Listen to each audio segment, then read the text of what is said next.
Marc Miller highlights Canada's immigration policy adjustments. Hello everyone, welcome back to our channel. We hope you are doing great.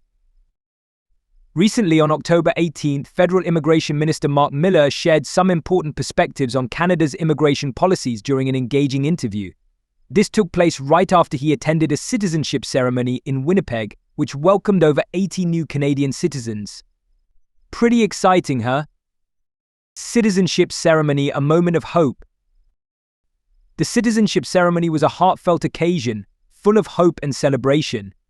Miller described it as an event that really makes you feel good about the future of Canada.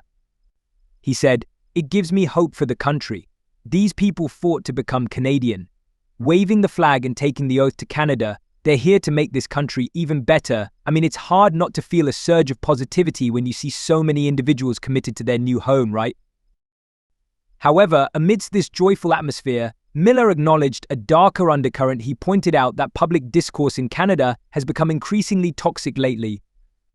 He mentioned that, even though social media can be a hotbed for negativity, most of his interactions with people are respectful and constructive. I see what he means. The online world can sometimes make things feel more hostile than they really are. International student work cap, a balancing act. One of the key topics during the interview was the reinstated work cap for international students. So here's the scoop: during the pandemic, the cap was lifted to allow students to work up to 40 hours per week.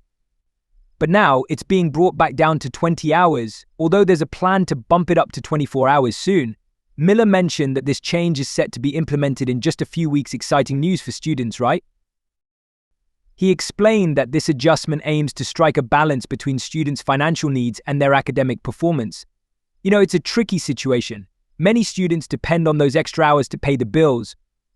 Miller shared a story about Cooper Mashu, an international student at the University of Manitoba. Cooper had to move farther away from work and school because of the previous work limitations. "It's scary. I had to move farther from work and school to afford rent," Mashu said. That really highlights the struggles many students face, doesn't it? Miller responded to such concerns by clarifying, "We bring people in to study, not to work. 24 hours felt like a fair balance, aligning us with international norms. Some countries don't allow students to work at all." It's a good point. Finding a middle ground that works for everyone is crucial. Navigating provincial immigration needs. The conversation also shifted to Canada's overall immigration strategy, particularly how federal and provincial immigration targets interact. Miller noted that there's often a significant demand for higher immigration levels from provinces like Manitoba, which is eager to welcome more newcomers.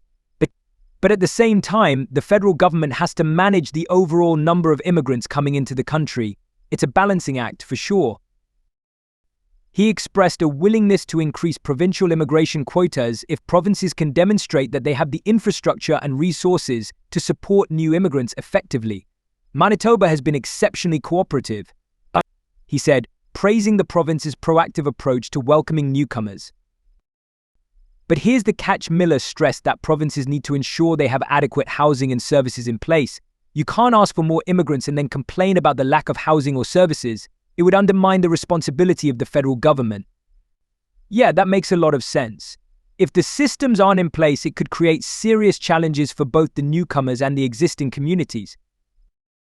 The role of data in immigration decisions. When asked about how the government assesses whether provinces can handle more immigrants, Miller highlighted the importance of data. Data sets you free. We need better integration with provinces to determine job market needs and ensure immigrants are matched to the right opportunities. I see where he's coming from. Having accurate data helps everyone make informed decisions. He emphasized that cooperation between federal and provincial governments is essential to align immigration policies with labor market demands.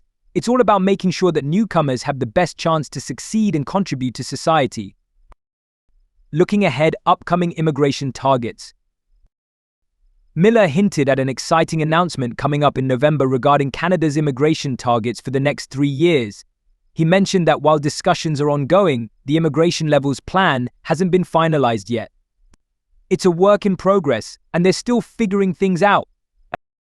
Provinces will have the opportunity to negotiate their quotas, but Miller made it clear that the federal government's focus will remain on balancing immigration levels with Canada's capacity to support newcomers sustainably. It's a big responsibility for sure. The path forward. This interview really sheds light on the complexities of Canada's immigration policies, especially in light of economic pressures and evolving provincial needs. As the country adjusts its approach, collaboration between federal and provincial governments will be critical.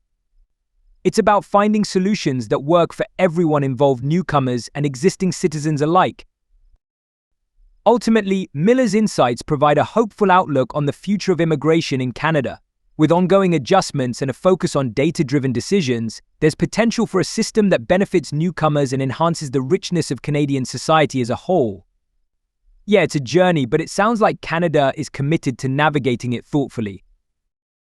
So, there you have it. Minister Marc Miller's reflections and insights offer a fascinating glimpse into the evolving landscape of immigration in Canada. As the government continues to adapt its policies, it's essential to keep the lines of communication open and work together to create a brighter future for everyone involved. That's what it's all about, right? Thanks for watching our video. Please hit the bell icon and subscribe the channel. Thank you.